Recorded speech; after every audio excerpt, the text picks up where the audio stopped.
আল্লাহ বলে এই দুনিয়ায় আমি রব্বুল আলামিন আমার বান্দাদের মধ্যে কর্ম আমি আল্লাহ নিজে বন্টন করে থাকি। এটা কোরআনের আয়াত। আল্লাহ বলছে আমি বন্টন করি, আমি বন্টন করি, নাইলে কেউর পক্ষে সম্ভব না। আল্লাহ এই প্রখর রৌদ্রের মধ্যে কেউ কাজ করে, প্রচন্ড আগুনের মধ্যে কেউ কাজ করে। সিমেন্ট ফ্যাক্টরিতে গিয়ে দেখেন, রড ফ্যাক্টরিতে গিয়ে দেখেন। আমি একবার চুন ফ্যাক্টরিতে গেছি, চুন বানায় যে, ওইখানে দেখছি ছাতক সিলেট, এই যে মানুষে পানের লগে চুন খায় যে, এটি আল্লাহু আকবার, আমার কাছে মনে হচ্ছে এটা জাহান্নামের টুকরা। আগুন কাকে বলে? এত তীব্র প্রখর আগুন। ওইখানে মনে করেন ওই বিল্ডিংটা আমার এখান থেকে মানে গরমের হাট লাগতেছে, আমি পারতেছি না আগাইতে, অথচ ওইখানে দাঁড়াইয়া দেখছি কর্মচারীরা বড় বড় লোহার আংটার মতো এগুলো দিয়ে দিয়া পাথর এগুলো লাড়তেছে আরামসে, হেতে কথাও কয়, তিড়েও লাড়ে, মানে অথচ আগুনটা কি আগুন, জাহান্নামের আগুনের মতো, কিন্তু তার ধৈর্য কুলাইলো কেমন? আল্লাহ বলেন এটা আমি বন্টন করি, আমি এই দুনিয়ার কর্ম বন্টন করি, ফলে এই দুনিয়ার এই স্বাভাবিকতা ভারসাম্য টিকে আছে। আমরা আল্লাহর সাথে বেশি তুচ্ছ অবজ্ঞা করছি, আমরা জানি না আমাদের শেষ পরিণতি কি। ওমা কাদারুল্লাহ হাক্কা কদরি, আল্লাহ বলছে বান্দা তোমরা আমাকে যথোপযুক্ত কদর করলা না। আসসামাওয়াতু মাতবিয়াতুম বিয়ামিনি, আল্লাহ বলে জানো বান্দা আমি সেই আল্লাহ যে চাইলে এক সেকেন্ডে এই 7 আসমান একটা পলকের মধ্যে মিনিটের ভিতরে গুটাইয়া আমি আমার কুদরতি হাতে নিয়ে আসতে পারি। তুমি কোন নেতার উপরে ভরসা করে অহংকারী করছো? কিসের উপর? তোমার এই বিল্ডিং না, তোমার এই টাইলস, তোমার এই 5 তারার ফাইলিং, তোমার এই ইঞ্জিনিয়ারের নিশ্চয়তা, আপনার এই সয়েল টেস্ট রিপোর্ট, এটার উপরে ভরসা করে আপনি অহংকার করছেন না? স্বামী বিদেশ, এ কারণে মা বোন বাজারে ঘুরছেন না? বাস্তবাদের ছেলেরা, তোমাদের বাবা কিছু টাকা রোজগার করছে, এই কারণে জিন্দেগি এভাবে ফেলে দিলা। এক ওয়াক্ত নামাজ পড়তে মন চায় না, তাহলে আল্লাহ লাগবে না বন্ধু? না, মালিক লাগবে না? সোজা কথা, অনুভূতি জাগা দরকার দোস্ত, বিবেক জাগা দরকার। বলেন সারা দিনে মোবাইল টিপে জিন্দেগির কি অর্জন হচ্ছে? জীবনটা আমাদেরকে কি পরিমাণ হায়াতের সময় আমাদের নিচ্ছে। আহা যুবক, যদি বুঝতেই হবে বাপ, অচিরেই বুঝবেন, অচিরেই বুঝবেন। এই প্রযুক্তি আগে ছিল না, আগামী দিনে থাকবে না। ফেসবুক থাকবে না, ইউটিউব থাকবে, যেহেতু আগে ছিল না, সামনেও থাকবে না। কত প্রযুক্তি তো নাই। ফিতাওয়ালা সেই ক্যাসেট এখন নাই। তখন কি ফিতাওয়ালা ক্যাসেটওয়ালারা ভবিষ্যৎবাণী করছিল যে এটা আর থাকবে না? পাতলা পাতলা যে সিডি, এগুলো তো এখন নাই। তখন কি ওই সিডিওয়ালারা ভবিষ্যৎবাণী করছিল যে এগুলো থাকবে না? এটাও থাকবে। ওয়াখলুকুকুম মা লা তা'লামুন, কুরআনুল কারীমে আছে আল্লাহ তাআলা বলেন ওয়াল খাইলা ওয়াল বিগালা ওয়াল হামিরা লিতারকাবুহা ওয়া জিনা, আমি আল্লাহ তাআলা গাধা, ঘোড়া, খচ্চর তোমাদের যানবাহনের জন্য দিয়েছি। মজার কথা হলো এরপরে আল্লাহ বলছে এরপরে আমি অচিরেই সামনে আরো অনেক কিছু বানাবো, সৃষ্টি করতে থাকবো যা তোমরা জানো না। মুফাসসিরিনে কেরাম বলে এই কথাটাই প্রমাণ করে কোরআনের যে পৃথিবীর কোনো আধুনিকতাই এখানে শেষ হবে না, এর চাইতে আবার আগে বাড়বে, আরো সামনে হবে। বুঝেন নাই কথাটা? আধুনিকতা এখানে শেষ, এখানে শেষ, বরঞ্চ ইসরাফিলের ফু পর্যন্ত উৎকর্ষ আধুনিকতা বাড়বে, আরো আসবে, আরো আসবে, আরো আসবে। আর কি হইতে পারে আপনি দেখবেন। আমার তো মনে আছে প্রথম যেদিন আমারে প্রথম 2-4 বার শুনাইছিল যে মোবাইলের মধ্যে ছবি দেখা যায় বিদেশ থেকে কথা কইলে, যিনি কথা কইতেছে, আমি হাসি দিয়ে উড়ে দূর বেটা বেউকুফ বেটা, কি কস না কস। কিন্তু পরে দেখলাম এটা একটা ডাইলবার। এখন তো এটা কোলের বাচ্চাও বোঝে তার আব্বুর ছবি দেখা যাইতেছে বিদেশ থেকে, ঠিক কি না বলে? এটা কি কেউ ভাবছিল তখন? আল্লাহ তাআলা বলেন তাদের জন্য সৃষ্টি করব, ও চিরেই করতে থাকবো। মোজারের সিগা, যেটা ইস্তেমরার বুঝায়, ধারাবাহিকতা বুঝায়। মা লা তা'লামুন, যা তোমরা জানো না আমি তৈরি করব। ওয়াল্লাহু ইয়ালামু ওয়া আনতুম লা তা'লামুন, আল্লাহ বলে আমি জানি তোমরা জানো না। তোমরা জানো মানুষের কোনো আবিষ্কার, এটা মানুষের সত্তাগত আবিষ্কার নয়, বরং আল্লাহর ফয়সালা। এই জন্য আল্লাহ তাআলা যাকে দিয়ে যা করাবেন দুনিয়ায় তা আল্লাহই করাচ্ছেন। কসম খোদার, এটাই সত্য। এই বন্ধু বিশ্বাস করো, এটাই সত্য।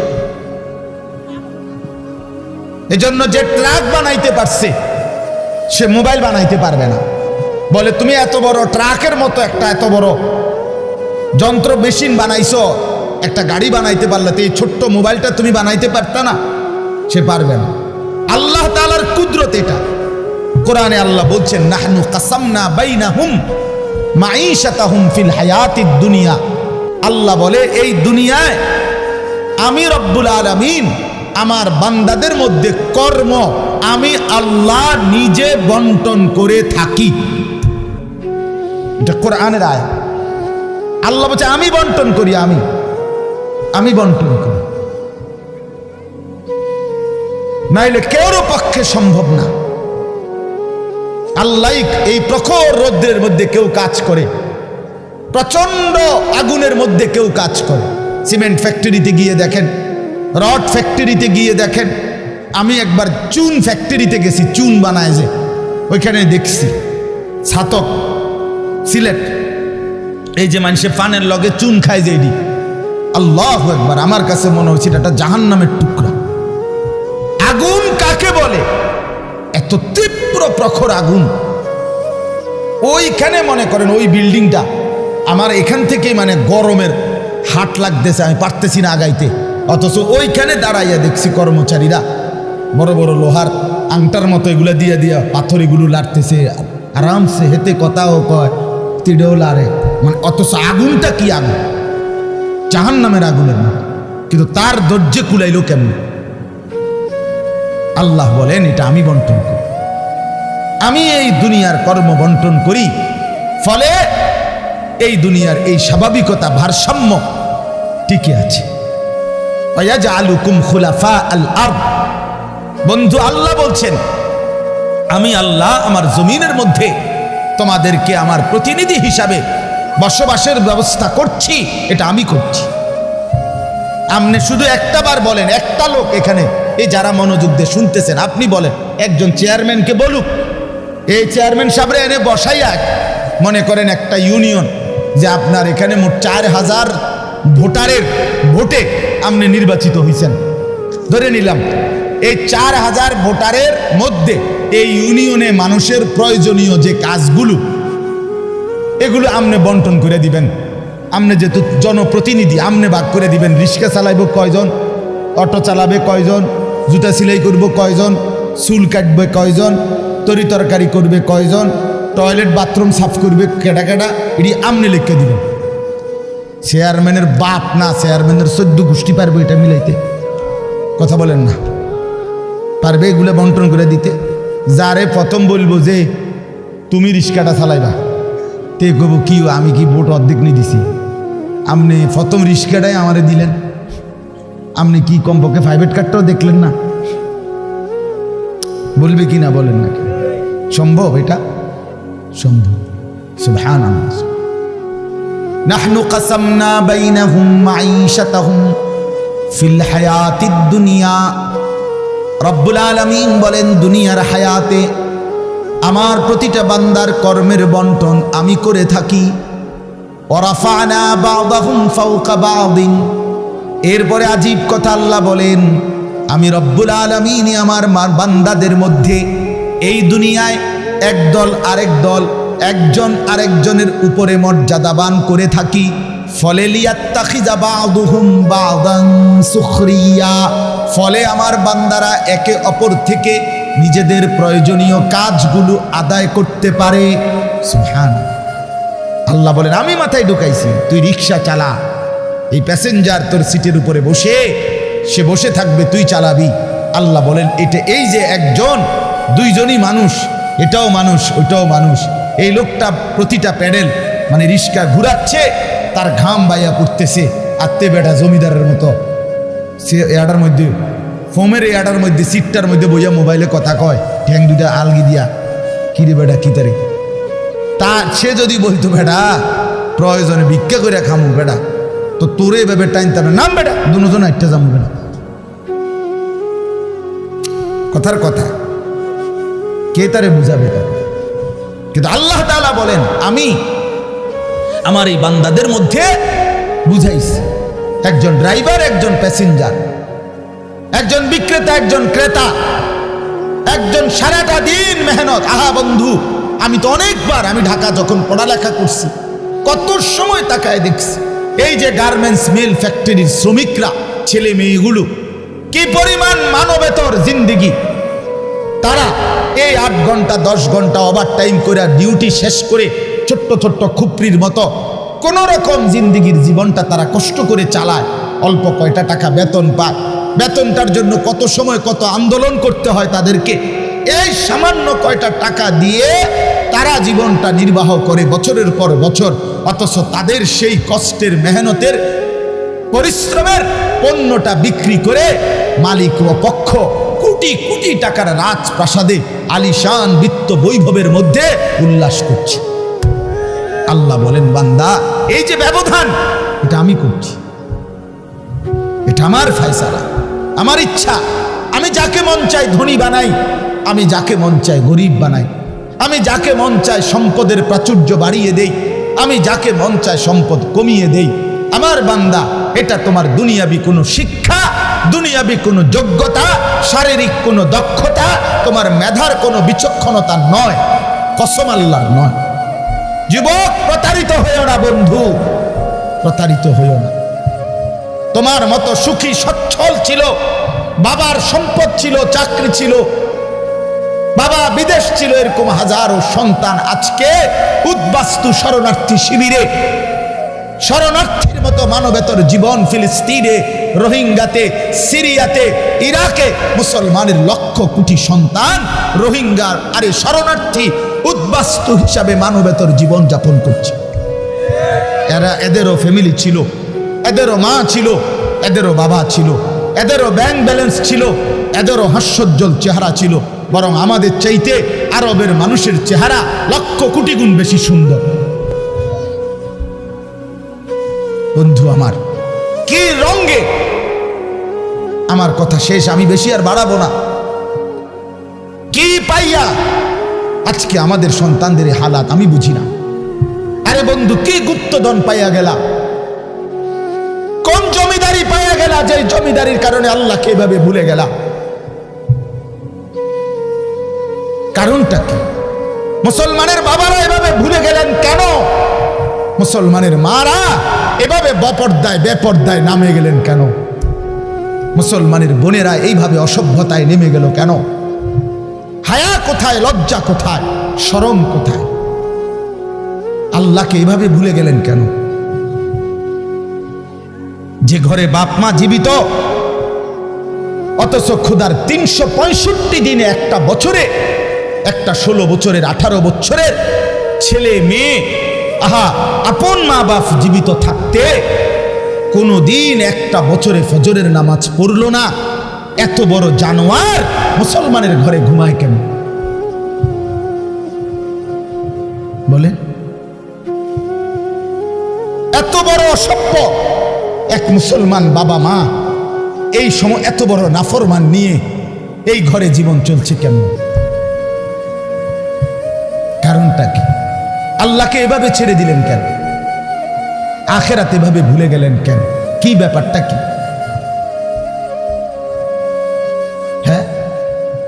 এই পৃথিবীর চারদিকে চতুর্দিকে যদি মুসলমান মজলুম হয়, নির্যাতিত হয়, তা আমরা কি মাটির মধ্যে না, নাকি আমরা চাঁদের দেশে? আমরা মাটিতে থাকি না উপরে থাকি? তো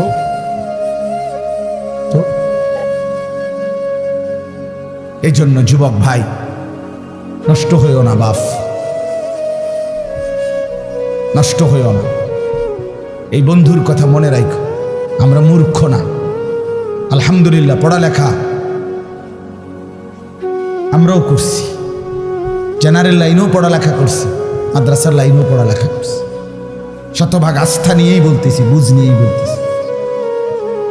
আমি কুমিল্লা ভিক্টোরিয়া কলেজ থেকে মাস্টার্স পাস করছি, আলহামদুলিল্লাহ। সরকারি আলিয়া মাদ্রাসা থেকে টাইটেল কামিল পাস করছি, কৌমি মাদ্রাসা থেকে দাওরায়ে হাদিস পাস করছি।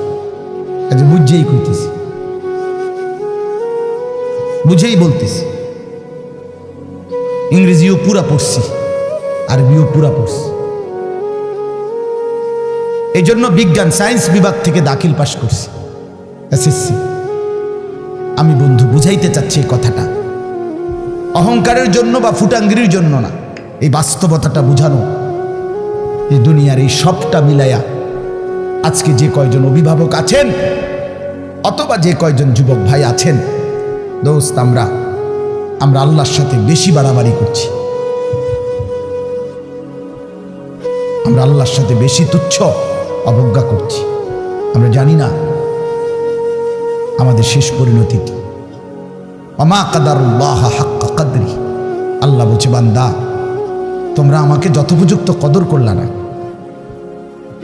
ওয়াসসামাওয়াতু মাতবিয়াতুম বিয়ামিনি, আল্লাহ বলে, জানো বান্দা, আমি সেই আল্লাহ যে চাইলে এক সেকেন্ডে এই 7 আসমান একটা পলকের মধ্যে, মিনিটের ভিতরে গুটাইয়া আমি আমার কুদরতি হাতে নিয়ে আসতে পারি।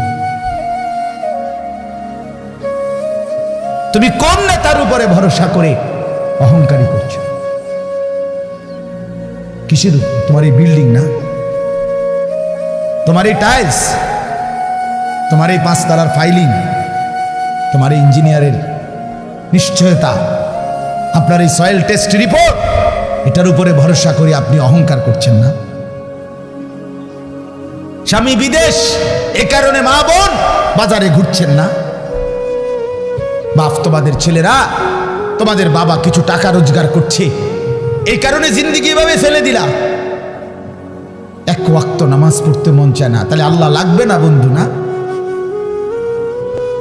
মালিক লাগবে না? আল্লাহকে লাগবে না? তাই আজকে যারা এশার নামাজ পড়ো নাই, কেন পড়লা না? এই হাইওয়ান, পড়লা না কেন? এই হারামি, পড়লা না কেন? সারাদিনে এক ওয়াক্ত নামাজ পড়ো নাই যে? তোমার চাইতে নিকৃষ্ট মানুষ, নির্লজ্জ মানুষ আর কে হইতে পারে? মুসলমানের ঘরে জন্ম নিয়ে এক মুসলমান মায়ের পবিত্র দুধ এক টানা 2টা বছর খেয়ে এত নিকৃষ্ট মানুষ হয় কেমন? এত নিকৃষ্ট মুসলমান হয় কেমনে মিয়া? এত সভ্য মুসলমানের রক্ত এত বেদামি হবে কেন?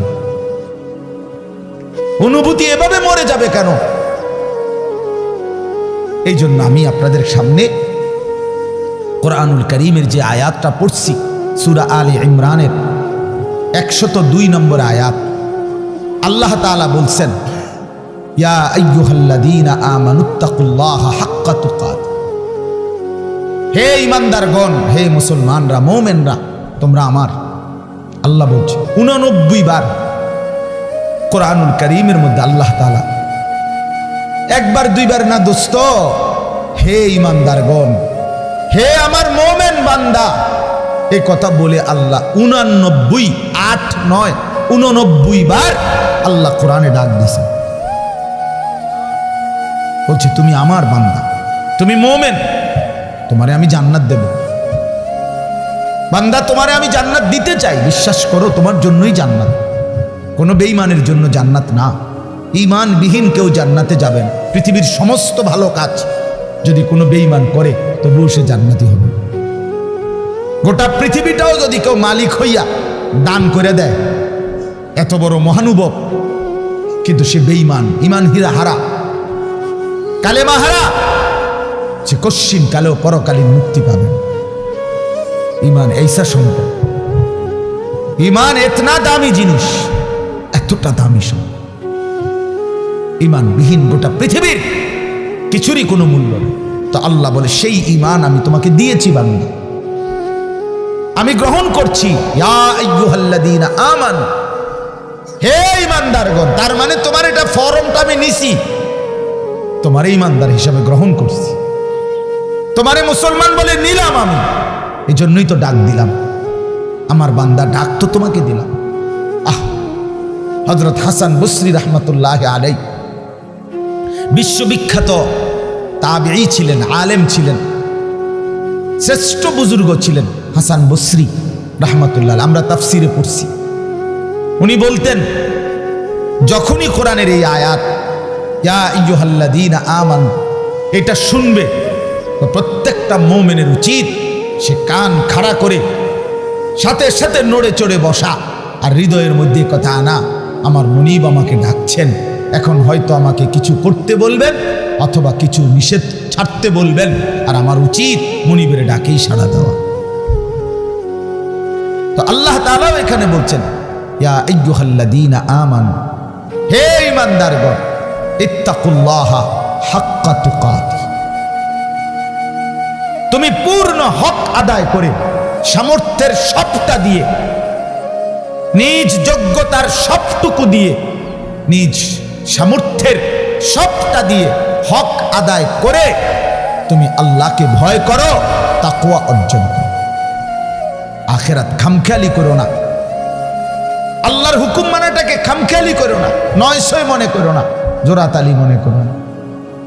হাক্কা তুকাতিহ, একেবারে হক আদায় করে আল্লাহকে ভয় করো। এই কথাটা যে আল্লাহ কোরআনে বন্ধু কতবার বলছে, বারবার বারবার বারবার।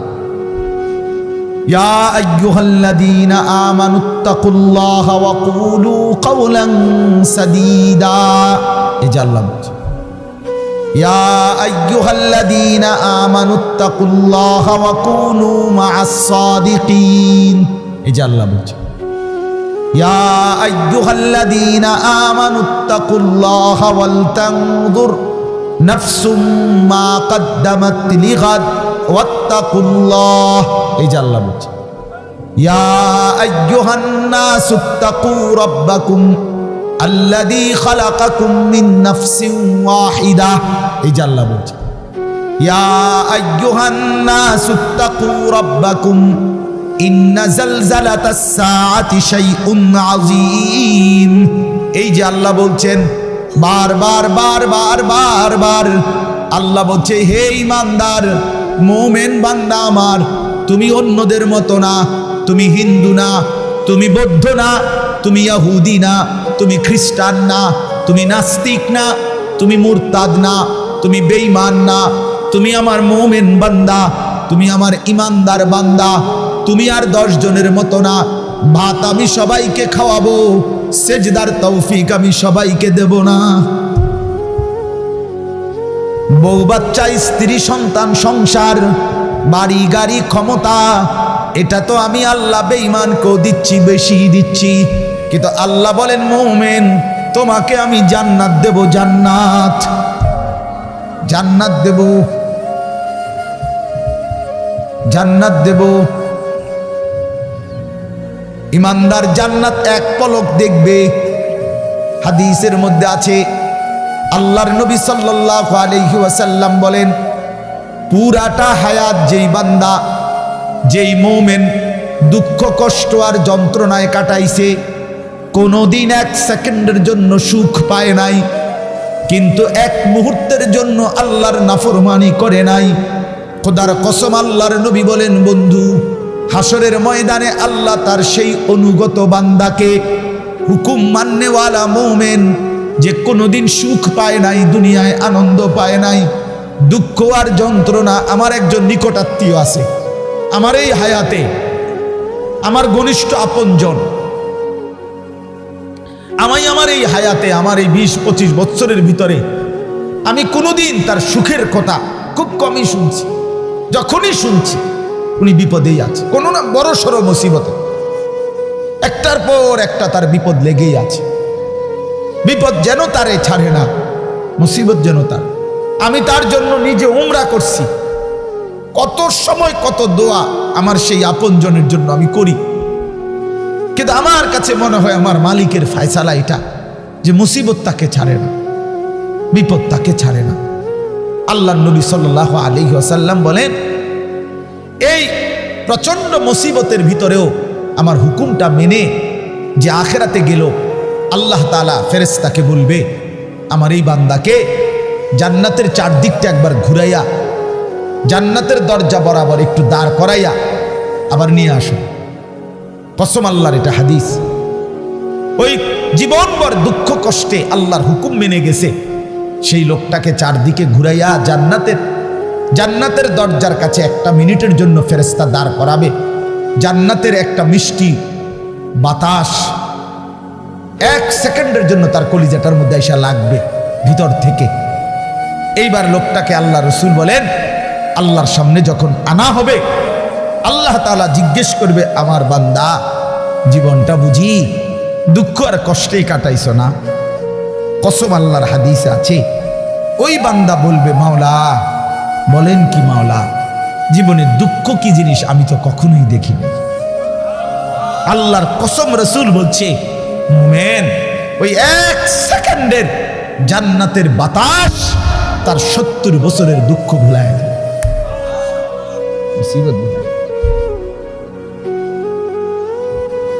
এজন্য বন্ধু চালাক মনে করেন না, সিটার বাটপার যারা, হ্যাঁ আমনে চালাক, আমরা বেকুব জি না, আমরা ভাত খাইয়া বড় হয়েছি।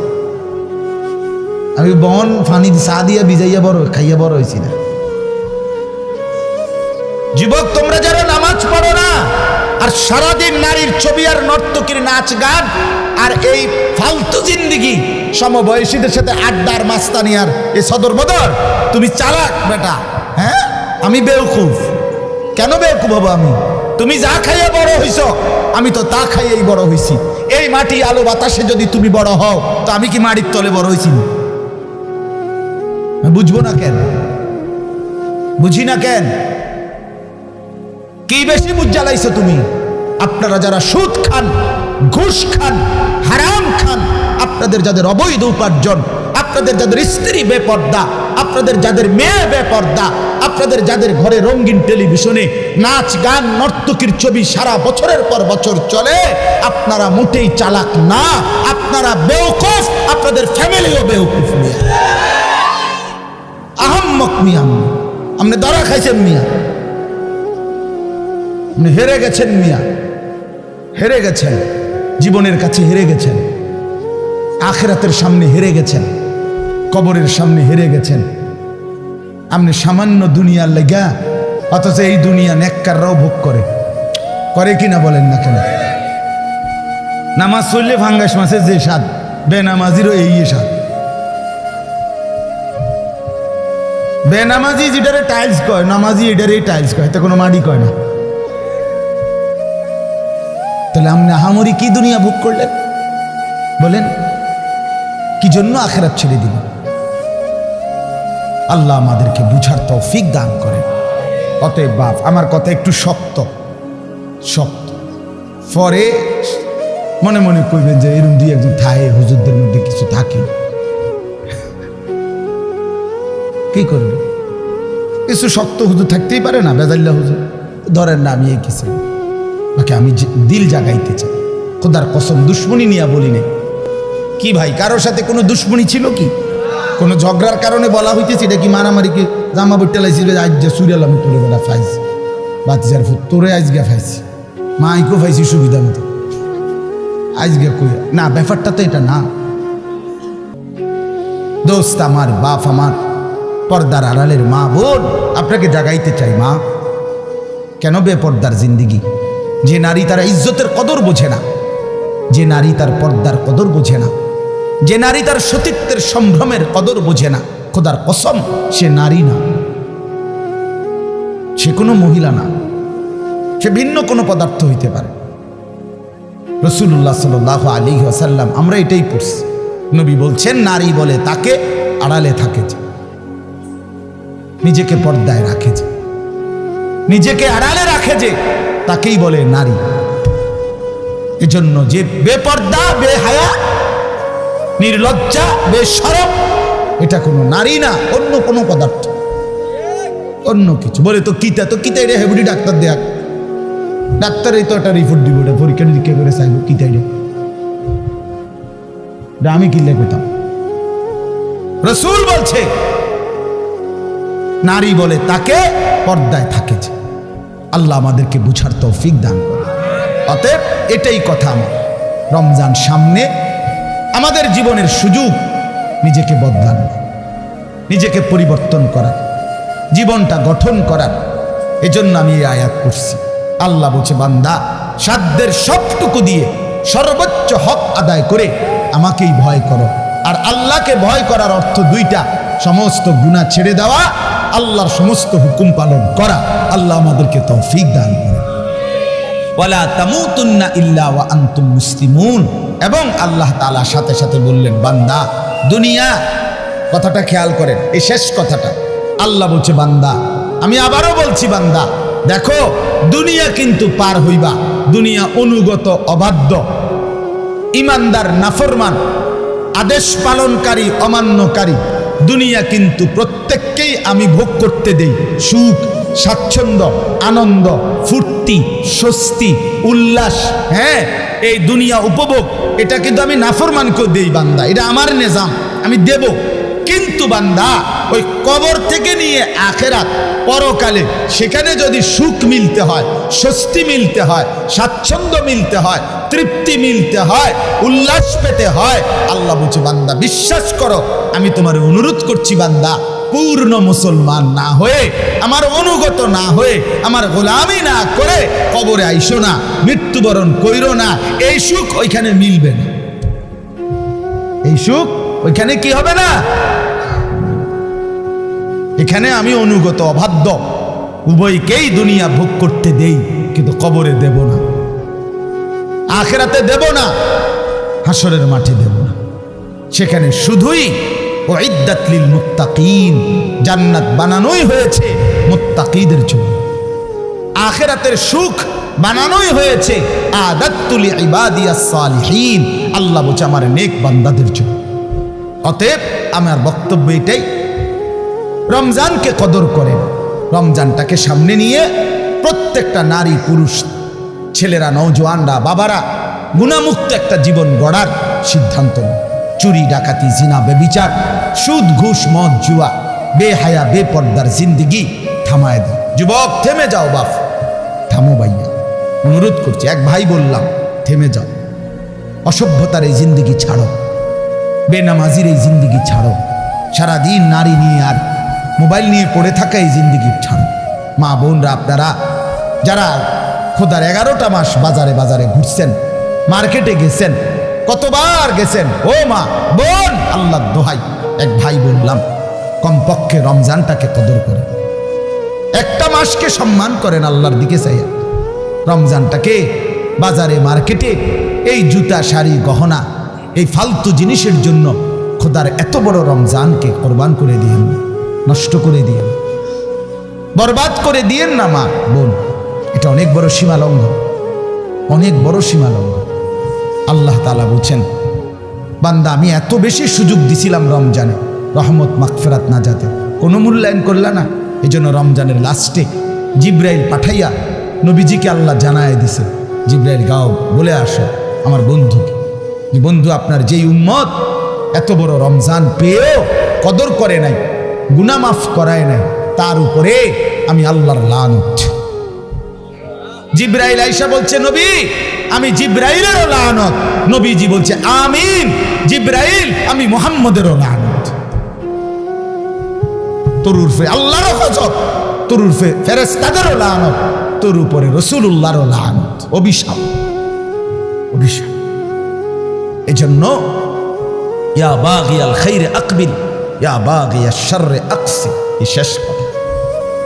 নবী সাল্লাল্লাহু আলাইহি সাল্লাম বলে রমজানের রাতে প্রত্যেক দিন, সারাদিন রমজানে ফেরেশতা ডাকে, হে নেক কাজের আগ্রহীরা এগিয়ে আসো, হে গুনাহের কাজের আগ্রহীরা এবার তো থামো, এটা থামো।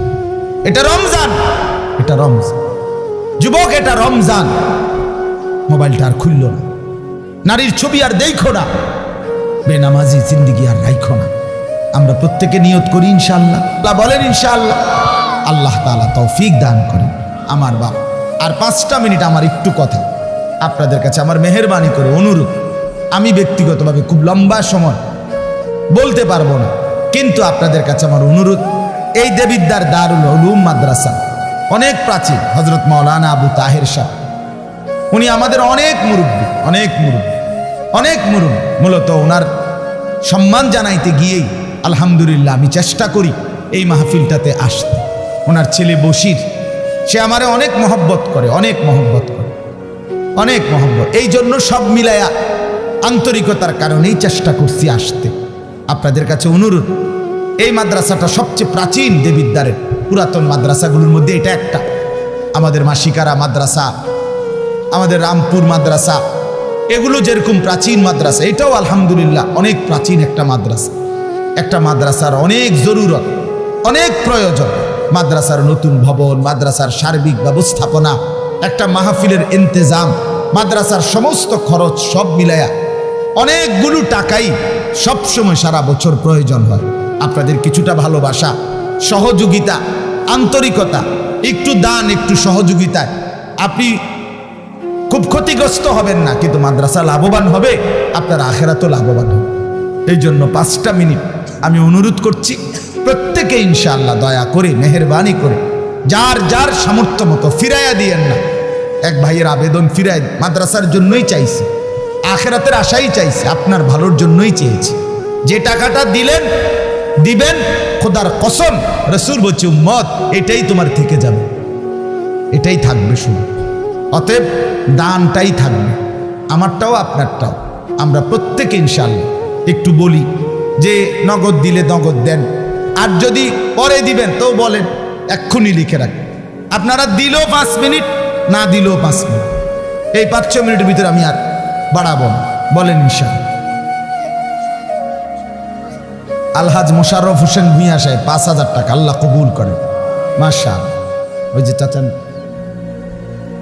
কি নাম, শহীদুল্লাহ মাস্টার সাহেব 2,000 টাকা, শহীদুর রহমান মাস্টার, মাশাআল্লাহ, চাচা দান দিবেন 2,000 টাকা, আল্লাহ কবুল। আরো বলেন ভাই কিছু, ভাই কি নাম চাচা? সেলিম ভাই 1,000 টাকা, আল্লাহ কবুল করেন, মাশাআল্লাহ। বলেন একটু হিম্মত করেন, দেরি করায়েন না। এক মুমিনের সিফাত, বৈশিষ্ট্য, সে নামাজ পড়ে প্রতিদিন, দান করে প্রতিদিন, এটা মুমিনের বৈশিষ্ট্য। বলেন ইনশাআল্লাহ। আরো কিছু ভাই বলেন বাবা, কি নাম চাচা? হাজী মোহাম্মদ রমিজ উদ্দিন, চাচা যান 2,000 টাকা দিবেন, আল্লাহ কবুল করেন। কি নাম? গিয়াসউদ্দিন ভাই, ওই যে দেখেন 1,000 টাকা দিবেন, আল্লাহ কবুল করেন। জনাব শহীদুল্লাহ সাহেব কত? 1,000 টাকা, আল্লাহ কবুল করেন। এদিকে একজন 1,000 টাকা দিচ্ছেন, আল্লাহ কবুল করেন, মাশাআল্লাহ, আলহামদুলিল্লাহ। আরো একজন 500 টাকা দিচ্ছেন, কামাল সাহেব 1,000 টাকা, আল্লাহ কবুল করেন, মাশাআল্লাহ। যারা টাকা আনতে যাইতেছেন, টাকা নিয়ে তাড়াতাড়ি আসেন, মাশাআল্লাহ। মনির ভাই ভাই লেখেন, মনির ভাই 5,000 টাকা, আল্লাহ কবুল করেন, মাশাআল্লাহ। হাবিবুর রহমান চাচা দান দিচ্ছেন 500 টাকা, আল্লাহ কবুল করেন। আর কেউ দেন? নওজোয়ান ভাই তোমরাও দাও, ভাই 100 টাকাই দাও, 200 টাকাই দাও, 1,000 টাকাই দাও, 500 টাকাই দাও, নিজের ভালোর জন্য দাও। দান করলে ইবাদতের তৌফিক হয়, দান করলে নিজের ভিতরে আমলের জজবা আসে, আখেরাতের প্রেরণা আসে, আল্লাহ তৌফিক দান করেন। শিপন ভাই 1,000 টাকা, আল্লাহ কবুল করেন, মাশাআল্লাহ। আর কেউ বলেন ইনশাআল্লাহ, একটু জলদি বলেন। রবিউল ভাই 1,000 টাকা, আল্লাহ কবুল করেন। হ্যাঁ, নাইম ভাই 2,000 টাকা দিবেন, আল্লাহ কবুল করেন, মাশাআল্লাহ। আরো একজন দিছেন 500 টাকা, মাশাআল্লাহ, আল্লাহ আপনি বরকত দান করে। এই তো হইছে, অনেক দিছেন আপনারা, বলেন ইনশাআল্লাহ। আরেকটু বলেন, আরেকটু বলেন, বলেন ইনশাআল্লাহ। আও বাবা আও, মাশাআল্লাহ। ছোট বাচ্চার হাতে দিয়ে দান করানো এটা একটা মুবারক আমল, এটা মনে রাখেন। তো কি নাম বাবা? সাব্বির, তোমার নাম? বাবার নাম, মাশাআল্লাহ। আরো একজন দিছেন 1000 টাকা। আর সাব্বির কত দিছো? ও তোমার আব্বার পক্ষ থেকে 500 টাকা, এখানে 100 টাকা। আল্লাহ, কেন বাচ্চারা আপনার অন্যকে দিতে চায় কম, সে নিজেরটা কায়রা নিতে চায়। এই জন্য বাচ্চার হাতে যদি কেউ দান করায়, আস্তে আস্তে বাচ্চার হাত প্রশস্ত হয়, দানের হাত বাড়ে। বলেন ইনশাআল্লাহ। আর কেউ? আর কেউ?